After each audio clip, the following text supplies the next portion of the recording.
चलिए देखिए, अगले में हम लोग इसी पर छूटे थे, आगे इसी से स्टार्ट करते हैं। आभासी प्रतिबिंब की हमने बात की थी। बात यह थी कि आभासी प्रतिबिंब क्या था। हम लोगों ने वहां पर पढ़ा कि जब प्रकाश की किरणें किसी बिंदु से चलकर परावर्तन या अपवर्तन के बाद वास्तव में ना मिले या मिलती हुई प्रतीत हो तो उन्हें हम क्या बोलेंगे, आभासी प्रतिबिंब। इसके बारे में हमें दो चीजें याद करनी है नोट में। पहली बात क्या रहता है, इसे पर्दे पर नहीं लिया जा सकता, इसे पर्दे पर नहीं लिया जा सकता, नहीं लिया जा सकता। ठीक। दूसरी बात हम लोग क्या रखेंगे यार, इसका फोटो भी नहीं लिया जा सकता, फोटो भी नहीं लिया जा सकता, नहीं लिया जा सकता। इसे पर्दे पर नहीं लिया जा सकता है और ना ही इसका फोटो लिया जा सकता है। अच्छा, आभासी प्रतिबिंब कैसा होता है, कभी भी पूछे तो आभासी प्रतिबिंब क्या होता है, सीधा होता है ना। इसे आप लोगों को एकदम रट जाना है अच्छे से। कभी भी पूछे आभासी प्रतिबिंब कैसा होता है, सीधा होता है। ठीक है, आभासी प्रतिबिंब सीधा होता है, वास्तविक प्रतिबिंब उल्टा होता है।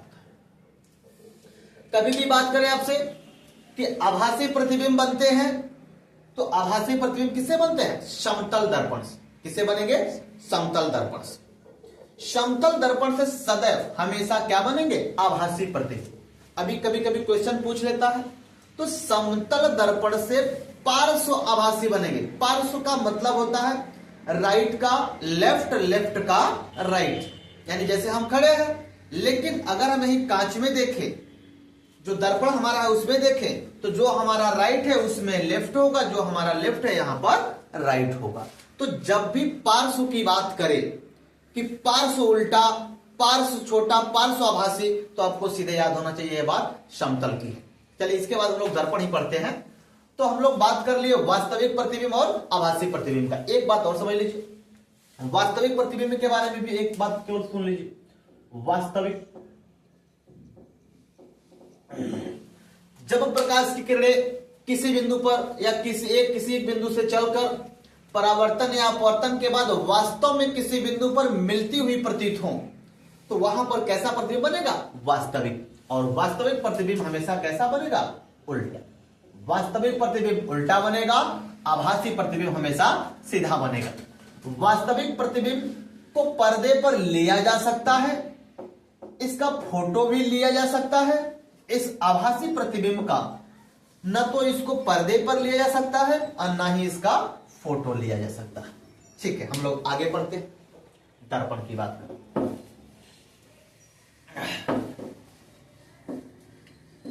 अब हम लोग यहां से पढ़ेंगे दर्पण। दर्पण की बात,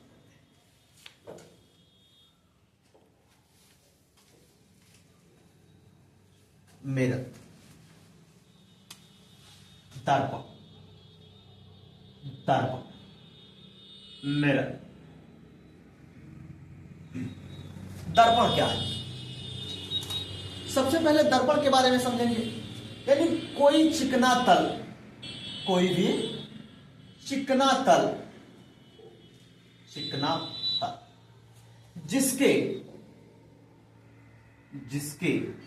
एक पृष्ठ पर, जिसके एक पृष्ठ पर पालिश कर दी जाए,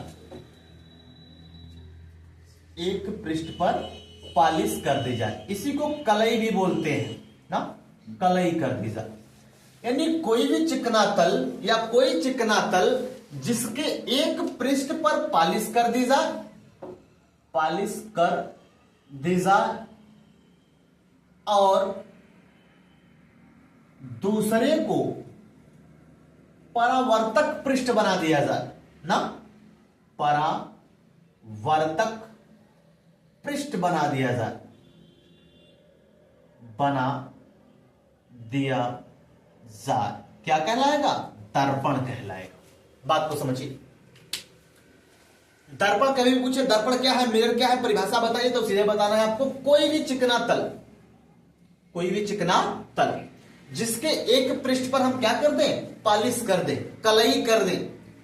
कलई करने के बाद क्या होगा, दूसरा पृष्ठ क्या बन जाएगा, परावर्तक बन जाएगा। परावर्तक मतलब प्रकाश के, यानी जब प्रकाश की किरणें आएंगी तो उसको परावर्तित कर सके। जैसे अगर हमने कोई कांच ले लिया, मान लेते कोई कांच ले लिया, हमने एक साइड इसकी कलई नहीं की तो प्रकाश इसमें से होकर के गुजर जाएगा।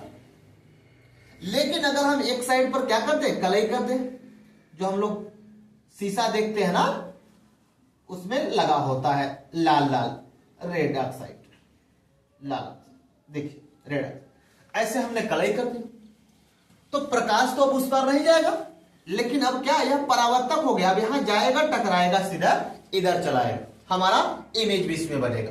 तो इसको हम लोग क्या बोलेंगे, अब दर्पण बोलेंगे। लेकिन जब तक कलई हमने नहीं किया है तब तक यह कांच होगा ना, तब तक प्रकाश इसमें से निकल जाएगा, यह कांच कहलाएगा, कांच का एक टुकड़ा कहलाएगा। लेकिन जैसे ही हम इसके एक पृष्ठ पर पॉलिश कर देते हैं, पॉलिश करके दूसरे पृष्ठ को परावर्तक बना देते हैं, तो यह हमारा जो कांच का तल है या कोई चिकना तल है क्या कहलाने लगता है, दर्पण। समझ में आ गई बात, यह दर्पण है। अब दर्पण कितने प्रकार के होते हैं, तो दर्पण हमारे पास दो प्रकार के होते हैं। पहला है, इनको आराम से पढ़ते हैं, दर्पण दो प्रकार का होता है।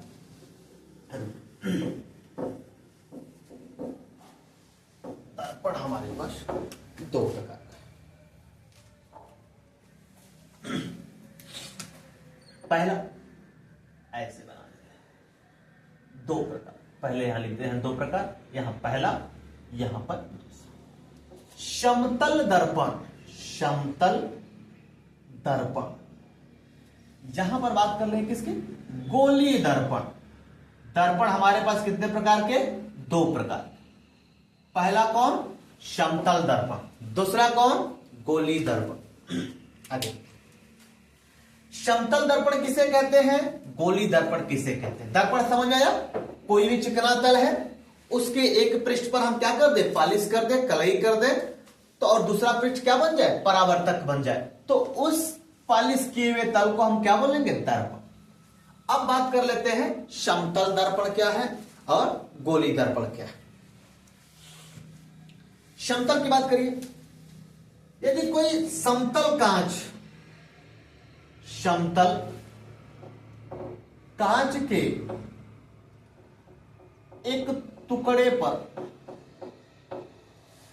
ना, समतल कांच के एक टुकड़े पर या एक टुकड़े के एक साइड पर पॉलिश कर दी जाए, समतल कांच के एक टुकड़े पर या एक कटे भाग पर ना, एक कटे भाग पर, यह भी याद रख लीजिए, एक टुकड़े पर या कटे भाग पर क्या कर दें, पॉलिश कर दें, पॉलिश कर दें, तो वह कैसा दर्पण कहलाएगा, समतल दर्पण। समतल कांच के एक कटे भाग पर हम पॉलिश कर दें या कलई कर दें या चांदी की पॉलिश कर दें, तो वह कैसा दर्पण बन जाएगा, समतल दर्पण। दूसरी बात समझिए, गोली दर्पण क्या है, यानी किसी कांच के खोखले गोले, किसी कांच के खोखले गोले के कटे भाग को, किसी कांच के, किसी कांच के खोखले खोखले गोले के कटे कटे भाग को क्या बोलेंगे हम लोग, गोली दर्पण। यानी किसी कांच के खोखले गोले के कटे भाग को हम क्या बोलेंगे, गोली दर्पण। और किसी समतल कांच के एक टुकड़े पर या किसी समतल कांच के कटे भाग पर जब हम पॉलिश कर दे तो क्या कहलाएगा, समतल दर्पण। किसी कांच के खोखले गोले के कटे भाग को हम क्या बोलेंगे? गोली दर्पण। बातें समझ आ गई? गोली दर्पण भी कितने प्रकार के होते हैं? 2 प्रकार के। पहला अवतल दर्पण और दूसरा उत्तल दर्पण। अवतल दर्पण, उत्तल दर्पण। लेकिन हम पहले बात कर लेते हैं किसकी? समतल दर्पण। समतल दर्पण की बात समझिए। सबसे पहले हम लोग समतल दर्पण में पढ़ेंगे इसका प्रतिबिंब कैसा बनता है। प्रतिबिंब। तो समतल दर्पण का जो प्रतिबिंब होता है यह हमेशा सदैव क्या बनेगा? आभासी। क्या बनेगा? आभासी बनेगा, सीधा बनेगा। और एक बात और इसमें कॉमन है, आभासी बनेगा, सीधा बनेगा, वस्तु के बराबर बनेगा। वस्तु के बराबर बनेगा। वस्तु के बराबर। एक बात और, समतल दर्पण में प्रतिबिंब कैसा बनेगा? आभासी, सीधा, वस्तु के बराबर। जैसे जब कोई समतल दर्पण हो गया, या मान लें हमने कोई वस्तु रख दिया या कोई व्यक्ति खड़ा है,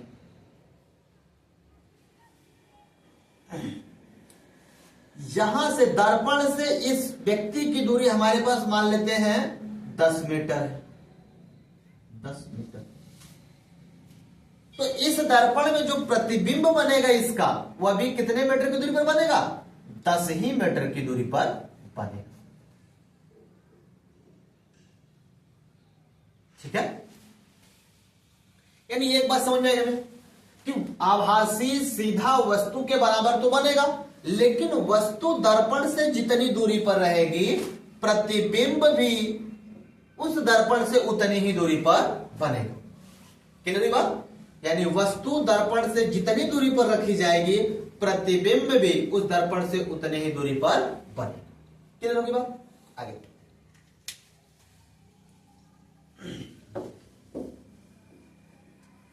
और क्या इसका प्रॉपर्टी है? अगर कभी किसी समतल दर्पण के सामने, समतल दर्पण के सामने कोई व्यक्ति भी वेग से जा रहा है, भी वेग से दौड़ रहा है, तो इसका प्रतिबिंब दर्पण में कितने वेग से समझ में आएगा? 2v वेग से। पहली बात समझ में आ गई? अगर कोई व्यक्ति समतल दर्पण के सामने भी वेग से दौड़ रहा है तो उसका जो प्रतिबिंब होगा वह 2v वेग से दौड़ेगा। एक बात और, यानी समतल दर्पण के सामने रखी कोई वस्तु यदि थीटा कोण पर उसको झुका दिया जाए, थीटा कोण पर झुका दिया जाए, तो इसका जो प्रतिबिंब है वह 2 थीटा कोण पर झुक जाएगा। समझ में आई बात? पहला, यानी वस्तु को भी, यानी वस्तु शुरू में पहले देखिए, वस्तु भी वेग से दौड़ेगा तो प्रतिबिंब 2v वेग से दौड़ेगा। वस्तु को थीटा कोण झुका देंगे तो प्रतिबिंब क्या करेगा? 2 थीटा, यानी दोगुना झुक जाएगा। इधर क्या है? इधर वस्तु रखी है, इधर क्या है? इधर प्रतिबिंब बन रहा है। इतनी बातें समझ में आ गई आपको? एक बात यही और समझ लीजिए, यदि कोई व्यक्ति है वह अपना पूरा का पूरा चेहरा, यानी पूरा का पूरा प्रतिबिंब, पूरा का पूरा शरीर देखना चाहता है, तो उसके लिए कितना हमें प्रतिबिंब चाहिए? आधा। यानी किसी व्यक्ति को अपना पूरा प्रतिबिंब देखने के लिए जो कांच की लंबाई होगी या समतल दर्पण की आवश्यकता होगी, समतल दर्पण की जो आवश्यकता होगी वो क्या होगी? h/2, यानी उसके हाइट का आधा। यानी जितना दर्पण, यानी जितना उसका हाइट है, मान लेते हैं उसका हाइट अगर 6 फीट का आदमी है तो इसके 6 फीट का पूरा प्रतिबिंब देखने के लिए हमारे पास जो समतल दर्पण होना चाहिए वह होना चाहिए 3 फीट का। बातें समझ में आ गई? अब यह बात थी समतल दर्पण की। समतल दर्पण कैसा प्रतिबिंब बनाता है? आभासी बनाता है, सीधा बनाता है, वस्तु के बराबर बनाता है। वस्तु दर्पण से जितनी दूरी पर होती है प्रतिबिंब भी उतनी दूरी पर बनता है। दूसरी बात, तीसरी बात, इस दर्पण के सामने कोई v वेग से दौड़ रहा है तो उसका प्रतिबिंब 2v वेग से दौड़ेगा। इसी दर्पण के साइड कोई वस्तु अगर थीटा कोण पर झुका दी जाती है तो उसका प्रतिबिंब 2 थीटा कोण पर झुक जाता है। समतल दर्पण में किसी व्यक्ति को अपना पूरा प्रतिबिंब देखने के लिए उसी के हाइट की आधी दर्पण की आवश्यकता होती है। अगर 6 फीट का आदमी है तो उसके पास 3 फीट का दर्पण होना चाहिए। इतनी सारी बातें हो गई समतल दर्पण के लिए। एक बात और समतल दर्पण के लिए जान लीजिए, कभी कभी आपसे पूछे तो इसको हमेशा याद रखिएगा। समतल दर्पण की फोकस दूरी क्या होती है? समतल दर्पण की फोकस दूरी क्या होती है? समतल दर्पण की फोकस दूरी क्या होती है? अनंत होती है। इसे आप लोगों को रट जाना है बढ़िया से। समतल दर्पण की फोकस दूरी क्या होती है? अनंत। कभी कभी आपसे प्रतिबिंब की संख्या निकालने के लिए कह देता है, हालांकि देगा नहीं, इसे भी आप लोग याद कर लीजिएगा, नोट कर लीजिएगा। प्रतिबिंब की संख्या n बराबर हमें निकालना हो गया तो 360 बटे थीटा माइनस 1।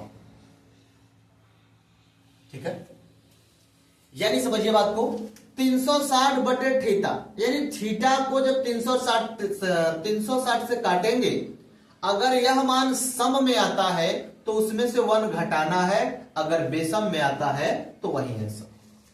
ठीक है, अगर मान लेते हैं इसको काटने के बाद यहां पर 8 आ गया, 8 आ गया, तो 8 में से 1 घटाकर हमें लिखना होगा 7। ठीक है, यानी एक बात यहां से कंफर्म हम कर लेते हैं कि समतल दर्पण में हमेशा विषम प्रतिबिंब बनेंगे, सम प्रतिबिंब नहीं बनेंगे। 10 आ रहा है, 10 में से घटा दीजिए 9, 8 आ रहा है, 1 घटाकर 7, 5 आ रहा है, 5 आंसर। ठीक है, तो जब भी बनेगा हमेशा विषम प्रतिबिंब बनेगा। चलिए ठीक है, इतना इसके बारे में। अब हम लोग बात करते हैं अपने गोली दर्पण की। गोली दर्पण को अच्छे से पढ़ेंगे क्योंकि आपके बुक में इसको बड़े अच्छे से है। इसके लिए सारे फंक्शन हैं, सारे प्रतिबिंब हैं, इनके बारे में बहुत कुछ पढ़ना है हमको। गोली दर्पण, गोलीय दर्पण, गोली दर्पण। गोली दर्पण की परिभाषा याद हुआ? फिर से सुन लीजिए एक बार। किसी कांच के खोखले गोले के कटे भाग को क्या बोलेंगे? गोली दर्पण। किसी कांच के खोखले गोले के कटे भाग को क्या बोलते हैं? गोली दर्पण। जैसे मान लेते हैं कोई कांच का खोखला गोला, इसके कटे भाग को इधर से काट दीजिए, चाहे इधर से काट दीजिए इसको, चाहे यहां से काट दीजिए इधर से, चाहे ऐसे काट दीजिए।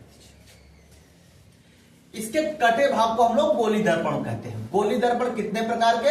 2 प्रकार के। पहला कौन? अवतल दर्पण, अवतल दर्पण, अवतल दर्पण। दूसरा कौन? उत्तल दर्पण में, इसको इंग्लिश में क्या बोलते हैं? Concave, concave mirror. इसको क्या बोलते हैं? Convex mirror. कभी कभी डायरेक्ट इंग्लिश नाम से ही पूछ देता है, तो आपको रटा होना चाहिए। कॉनकेव किसको कहते हैं, कॉन्वेक्स किसको कहते हैं। एक बात यहां समझिए, यह है अवतल दर्पण, यह है उत्तल दर्पण। सबसे पहले बात आ जाती है कि अवतल दर्पण किसे कहेंगे, तो ध्यान समझिए। किसी कांच के खोखले गोले के कटे भाग को हमने क्या बोला था? गोली दर्पण।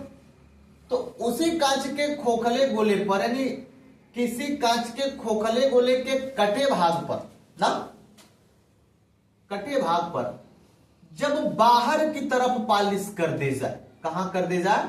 बाहर की तरफ या उभरे तल पर, बाहर की तरफ या उभरे तल पर पॉलिश कर दी जाए।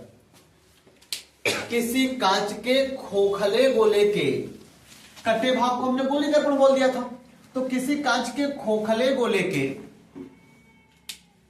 कटे भाग के बाहरी तरफ, बाहर अगर पॉलिश कर दी जाए, कलई कर दी जाए, तो यह दर्पण हमारा क्या कहलाएगा? अवतल दर्पण। ठीक है, यह हमारा कहलाएगा अवतल दर्पण। और जब किसी कांच के खोखले गोले के कटे भाग पर अंदर की तरफ पॉलिश कर दी जाए, तो यह क्या कहलाएगा? यह कहलाएगा उत्तल दर्पण। परिभाषा में भी आपको ऐसे ही बतानी है कि किसी कांच के खोखले गोले पर जब बाहर की तरफ पॉलिश कर दी जाए तब अवतल दर्पण कहलाएगा, और जब किसी कांच के खोखले गोले के कटे भाग पर अंदर की तरफ धंसे हुए भाग पर पॉलिश कर दी जाए तो वह उत्तल दर्पण कहलाता है। आगे बात देखते हैं। अब इस अवतल दर्पण के बारे में थोड़ा समझते हैं। अवतल दर्पण की परिभाषा समझ में आ गई आपको? अवतल दर्पण से प्रतिबिंब कैसे बनता है, प्रतिबिंब कैसा बनता है, और इसका प्रतिबिंब। तो अवतल दर्पण से जो प्रतिबिंब बनेगा वह बनता है वास्तविक। क्या बनता है? वास्तविक। वास्तविक बनता। वास्तविक प्रतिबिंब हमेशा कैसा होता है? उल्टा और बड़ा होता है। मूल रूप से हमें बड़ा बताना है, हालांकि इसमें बड़ा छोटा सब कुछ बनता है। बिंदु के आकार से लेके बहुत बड़ा तक प्रतिबिंब अवतल दर्पण में बनता है, लेकिन कभी पूछे तो हमको यही बताना है वास्तविक, उल्टा और बड़ा। उत्तल दर्पण में आपसे पूछे कि प्रतिबिंब कैसा बनता है, तो आपको बताना है आभासी, आभासी, सीधा, आभासी के साथ हमेशा सीधा, और उसके बाद छोटा। अच्छा, कभी कभी अगर आपको कंफ्यूजन लगे कि किसमें बड़ा बनेगा, किसमें छोटा, किसमें बड़ा, किसमें छोटा, क्योंकि समतल में तो बराबर, समतल का मतलब ही हो गया बराबर। जब भी समतल की बात है, समतल, समतल मींस बराबर, समतल में से ही हम समझते हैं बराबर। तो समतल दर्पण को हमेशा रट जाना है समतल, समतल मींस बराबर। समतल दर्पण में प्रतिबिंब हमेशा क्या बनेगा? बराबर। ठीक है, समतल दर्पण प्रतिबिंब कैसा बनेगा? बराबर। अवतल उत्तल में कंफ्यूजन करना, समतल को बात को समझ लेना। जब भी हमसे कभी कहा जाता है समतल कर दीजिए, तो हम समझते हैं सारी चीजों को बराबर कर देना है। तो समतल का मतलब ही बराबर होता है, तो बराबर प्रतिबिंब हमेशा किस में बनेगा? समतल में। इसमें कभी कंफ्यूजन नहीं रखना है। कंफ्यूजन आपको इसमें आएगा अवतल में और उत्तल में। अवतल देखिए 1 2 3 4 अक्षर में बना है, अवतल, उत्तल 3 3.5 में बन गया। यानी अवतल बड़ा है, उत्तल छोटा है। एकदम दिमाग में रखिएगा। चाहे इंग्लिश को ले लीजिए, 1 2 3 4 5 6 7, और इधर 1 2 3 4 5 6, यानी जो बड़ा है वहां पर प्रतिबिंब कैसा बन रहा है? बड़ा। जो छोटा है वहां पर प्रतिबिंब कैसा बन रहा है? छोटा। तो कंफ्यूजन नहीं होना है। अवतल दर्पण वास्तविक, वास्तविक के बाद आंख बंद करके हमको उल्टा लिख लेना है। वास्तविक उल्टा, वास्तविक उल्टा, वास्तविक उल्टा, वास्तविक उल्टा, आभासी सीधा, आभासी सीधा, आभासी सीधा, आभासी सीधा, आभासी सीधा, ऐसे। तो वास्तविक हमेशा उल्टा होगा। अवतल बड़ा लिखा है, बड़ा बनेगा। आभासी सीधा होगा ही, आभासी सीधा, आभासी सीधा। उत्तल छोटा में लिखा है, कैसा प्रतिबिंब बनेगा? छोटा। तो प्रतिबिंब की बात कंफर्म हो गई। अवतल दर्पण से प्रतिबिंब वास्तविक उल्टा बड़ा, वास्तविक उल्टा बड़ा। उत्तल दर्पण से प्रतिबिंब आभासी सीधा छोटा, आभासी सीधा छोटा। ठीक, अब यहीं पर हम लोग थोड़ा सा बात कर लेते हैं इनके यूज की, उपयोग की। उपयोग, उपयोग, इसका भी उपयोग। अच्छा, एक बात हमें यहीं पर और जान लीजिए, इसके बाद उपयोग देखते हैं। इस अवतल दर्पण को कॉनकेव मिरर या इसी को अभिसारी क्या कहते हैं? अभिसारी, अभिसारी, अभिसारी। अभिसारी दर्पण, अभी हम आपको बता देते हैं 2 मिनट में। अभिसारी, इसको क्या बोलते हैं? अपसारी। अपसारी दर्पण, अभिसारी दर्पण और अपसारी। अभिसारी का मतलब होता है, थोड़ा सा समझ लेते हैं। अभिसारी का मतलब क्या होता है? यानी यह कोई बिंदु है, जब प्रकाश की किरणें एक बिंदु पर मिलती हुई प्रतीत हो ना, जब प्रकाश की किरणें एक बिंदु पर मिलती हुई प्रतीत हो तो यह कहलाता है अभिसारी।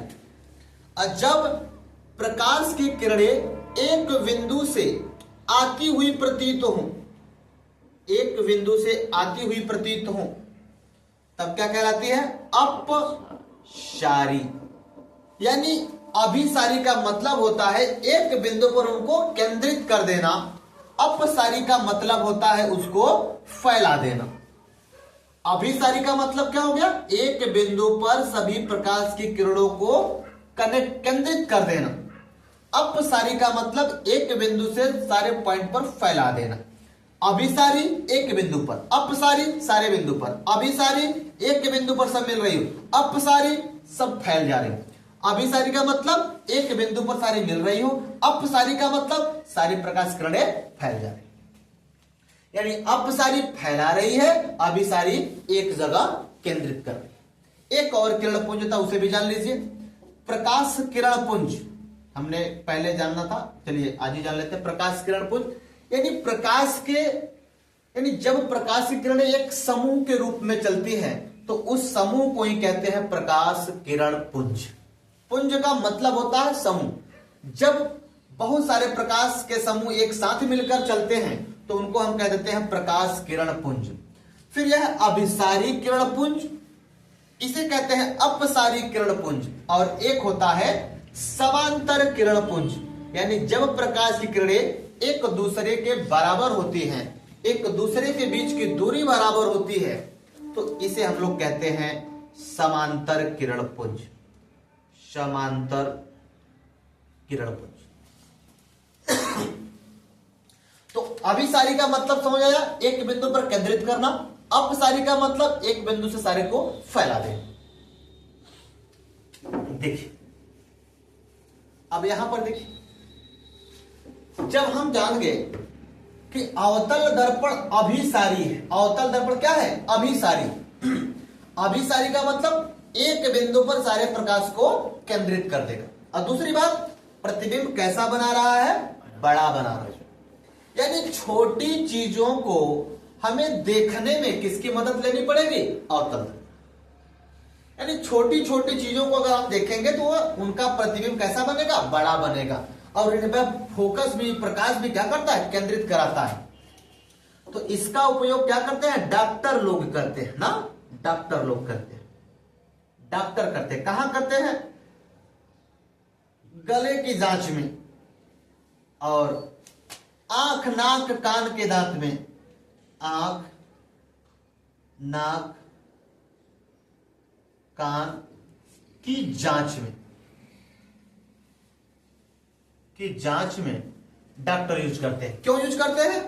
क्योंकि ये छोटे छोटे अंग है, इनसे हमें क्या बड़ा प्रतिबिंब देखना है, तो हम लोग यूज किसका करेंगे?